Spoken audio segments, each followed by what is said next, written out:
Assalamualaikum warahmatullahi wabarakatuh. Perkenalkan, nama saya Aisyah Zahra dari kelas C1 dengan NIM 43421017. Di sini saya akan menjelaskan proyek UTS Cloud Computing Praktikum, yaitu ada praktikum 4 dan praktikum 5. Yaitu yang pertama ada praktikum 4 tentang Ansible Provisioning, yaitu pada praktikum ini melakukan percobaan jika virtual, machine learning, dan kemudian melakukan provisioning dengan Professional Ansible, yaitu sebuah automation tool dan infrastruktur as a code yang tersedia secara open source. Untuk praktikum ini, Professional Ansible akan melakukan instalasi load balance proxy pada VM3 dan web server pada Apache 2, yaitu pada VM1 dan VM2 secara otomatis saat Vagrant up. Yang pertama dimulai dari uh, contoh Vagrant file 5, yaitu multiple VM dengan Ansible Provisioning. Pada langkah 1.2a hingga C, kita sudah melakukan pada praktikum sebelumnya, yaitu untuk membuat sebuah lingkungan eksekusi Vagrant pada direktori yang berbeda. Lalu, setelah itu kita melihat pada terminal terdapat Vagrant init dari folder contoh 5, yaitu memodifikasi isi dari Vagrant file hingga menjadi seperti berikut. Jadi kita membuatnya di Notepad, kita ubah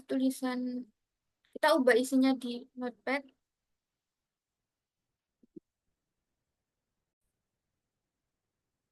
Setelah kita buka dan ganti di Notepad, maka hasilnya seperti ini.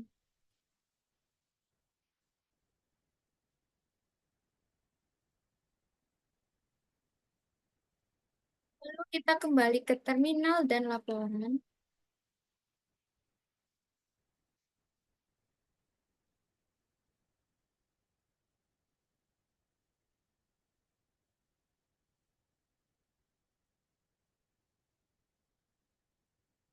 Kita ikuti langkah selanjutnya, yaitu jalankan editor teks seperti Notepad, kemudian buat sebuah file pada direktori tersebut dan beri nama web.yml. File ini merupakan Ansible Playbook dan berisi konfigurasi yang akan dijalankan oleh Ansible guna melakukan instalasi web server pada VM1 dan VM2 secara otomatis. Jadi isi file tersebut adalah sebagai berikut.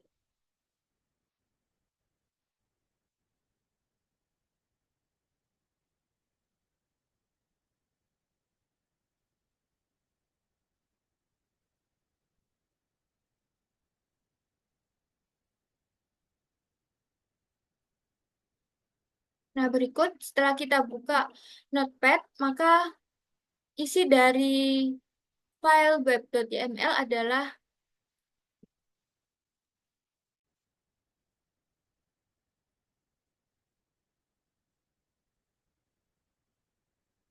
jadi kita bisa menjalankan di terminal itu dengan echo.web.yml, itu adalah membuat file, lalu kita membukanya dengan notepad web.yml itu.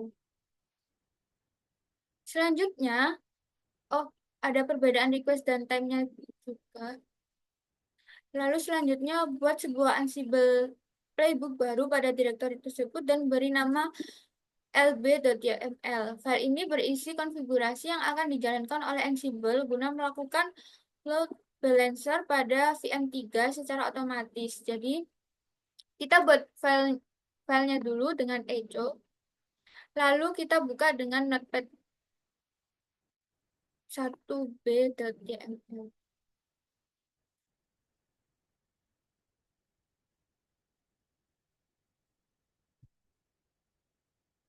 Maka hasilnya akan seperti ini ketika kita sudah membuat file dan mengisinya dengan sesuai perintah. Lalu,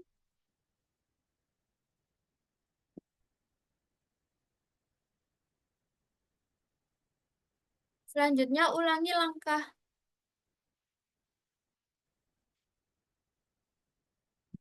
2.1 C dan D untuk menjalankan VM dan login ke dalam setiap VM yang telah dibuat. Jadi kita menjalankan Vagrant App seperti pada terminal yang sudah saya jalankan. Tapi ini saya mengulang 3 kali Vagrant App dan yang terakhir berhasil. Nah, ketika berhasil,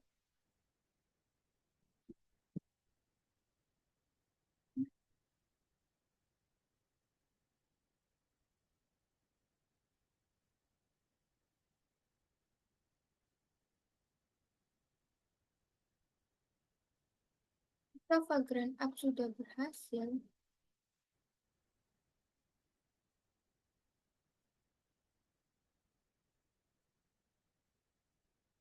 Maka kita akan menjalankan perintah selanjutnya, yaitu untuk VM1 dan VM2 dengan menjalankan perintah sudo sistem TC1 status Apache 2, yaitu memastikan bahwa Professional Ansible telah melakukan instalasi web server Apache 2. Jika output tidak menunjukkan error, maka provisioning berhasil dan Apache 2 telah terinstall pada kedua VM tersebut. Jadi setelah Vagrant App yang berhasil, maka saya akan menjalankan perintah sudo sistem ctl status Apache 2 dan menghasilkan output error. Jadi kita harus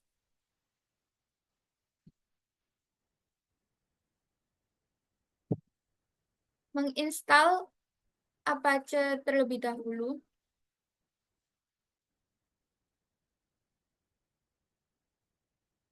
Seperti pada terminal, terlebih dahulu kita harus mengupdate sudo app-nya, lalu kita menginstal Apache 2-nya,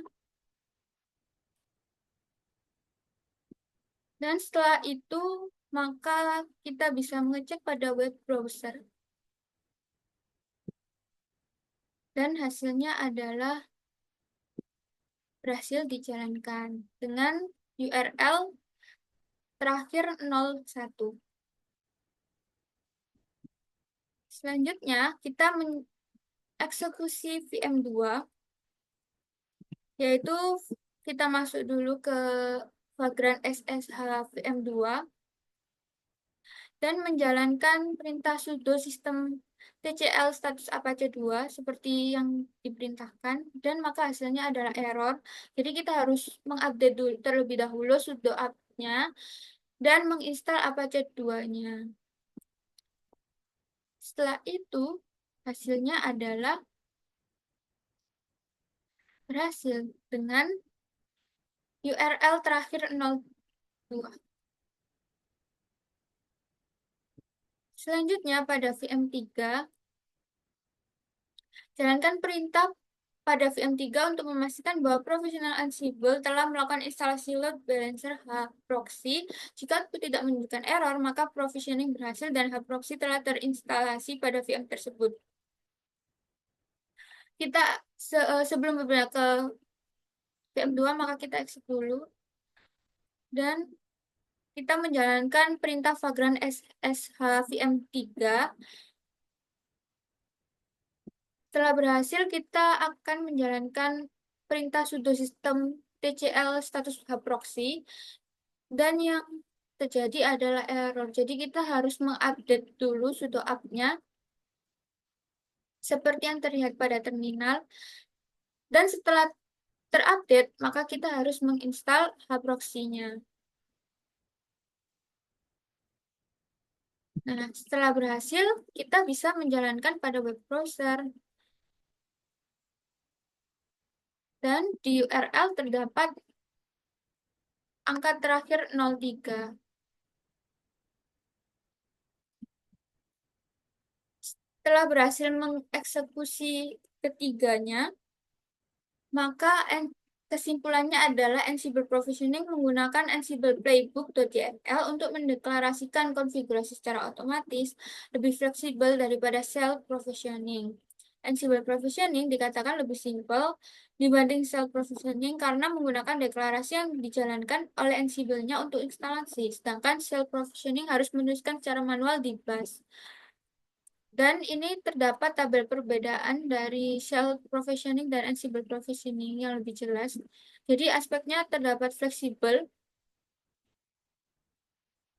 yaitu pada self-provisioning lebih terbatas dan Ansible provisioning lebih fleksibel, dapat digunakan meskipun VM kompleks, tidak terjadi duplikasi jika Vagrant provisioning dijalankan ulang.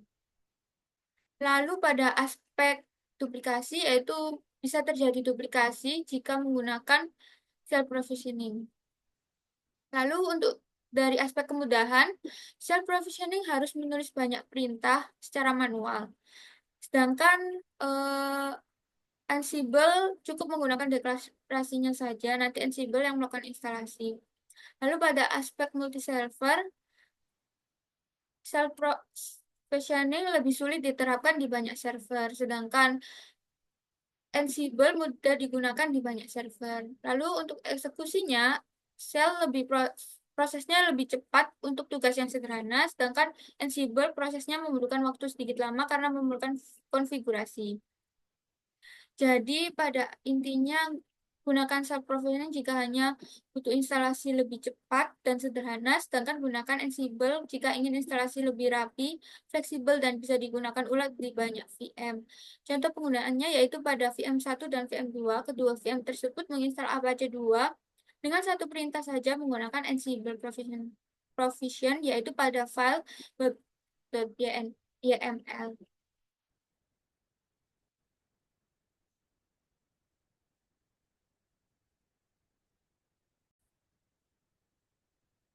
Lalu selanjutnya adalah praktikum 5, yaitu praktikum ini akan dilakukan percobaan untuk mengkonfigurasi sistem penyeimbang beban, yaitu load balancer system dengan menggunakan lingkungan eksekusi Vagrant yang telah dibuat pada praktikum sebelumnya, yaitu pada praktikum 4.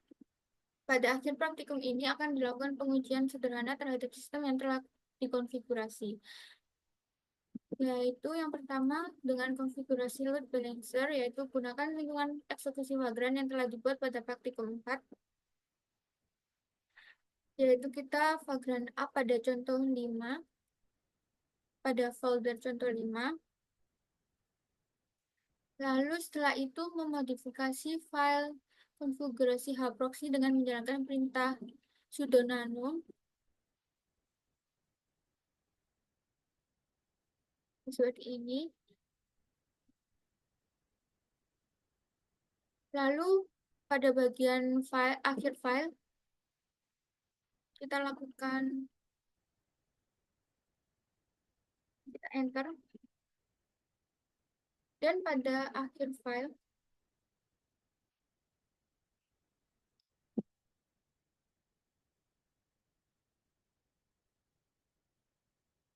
kita ubah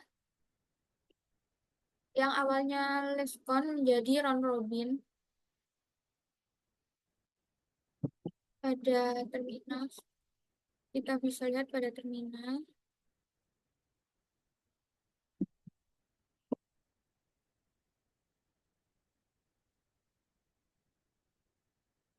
Setelah itu front end mendefinisikan dan memberikan nama untuk bagian front end dari load balancing system, yaitu pada HTTP front. Lalu status enable digunakan untuk mendapatkan akses hproxy statistik monitoring page. Lalu pada start refresh 10 second menginstruksi hproxy untuk membuat ulang statistik monitoring page setiap 10 detik. Lalu bind 8080 beban kerja yang masuk menuju load balancing sistem harus melalui port 8080 dan stat URI atau stat URL-nya yaitu statistik monitoring page dapat diakses pada sebuah web browser. Default backend yaitu menginstruksi hub proxy untuk menggunakan backend tertentu. Lalu backend mendefinisikan dan memberikan nama untuk bagian backend dari load balancing system dan balance yaitu algoritma yang digunakan. Dan server nama alamat IP yaitu mendefinisikan server dan beban kerja dan cek untuk menginstruksi load balancer untuk melakukan health check setiap beberapa waktu. Lalu setelah itu menjalankan perintah sudo system TCL reload hub proxy setiap melakukan perubahan terhadap file konfigurasi.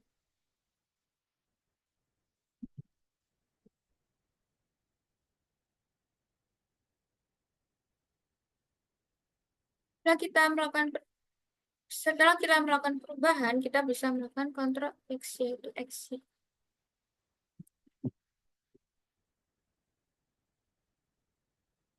Dan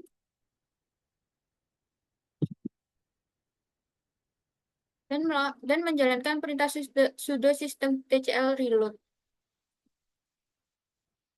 Lalu pada uji beban sederhana dengan Apache Benchmarking Tool, yaitu dengan melakukan instalasi Apache Benchmarking dari Windows.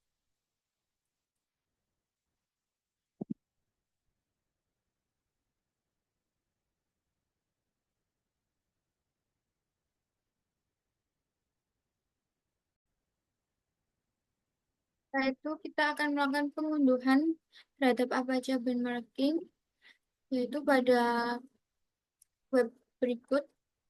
Setelah kita melakukan pengunduhan, kita dapat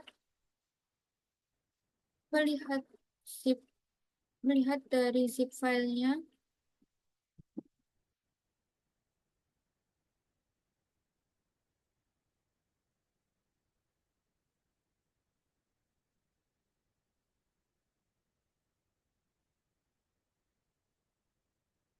Itu berikut. Dan kita mengekstrak ke file biasa dan mengambil Apache 24 ya saja.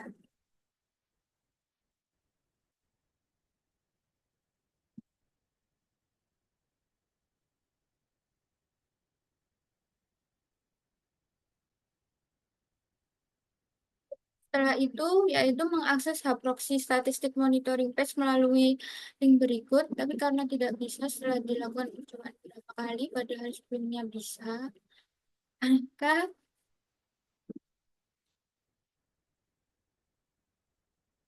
kita bisa langsung menjalankan benchmarking sebelumnya, yaitu berhasil dan muncul seperti pada terminal, yaitu perintah AB minus, minus N 1000 minus C 200. Dari penjelasan parameter yang digunakan yaitu minus N adalah jumlah total request yang dikirim kepada load balancer, minus C adalah konkurensi atau jumlah request yang dikirim secara bersamaan pada satu waktu. Jadi kita melakukan 2 kali percobaan yaitu mengubah request dan konkurensi menjadi 500 dan 50 dan yang satunya adalah 1000 dan 200. Lalu lalu mengubah algoritma yang sebelumnya eh, sebelumnya adalah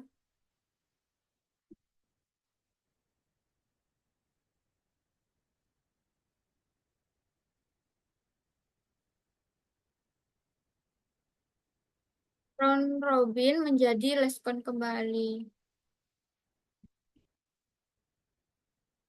Dan kita melakukan observasi pada perbedaan kedua algoritma tersebut. Round robin yaitu membagi beban secara merata ke semua server backend dalam urutan bergilir dan less connection mengarahkan permintaan ke server yang memiliki koneksi aktif paling sedikit. Seharusnya terlihat pada saat kita mengrun URL-nya di web browser. Jadi akan muncul tabel-tabel seperti berikut.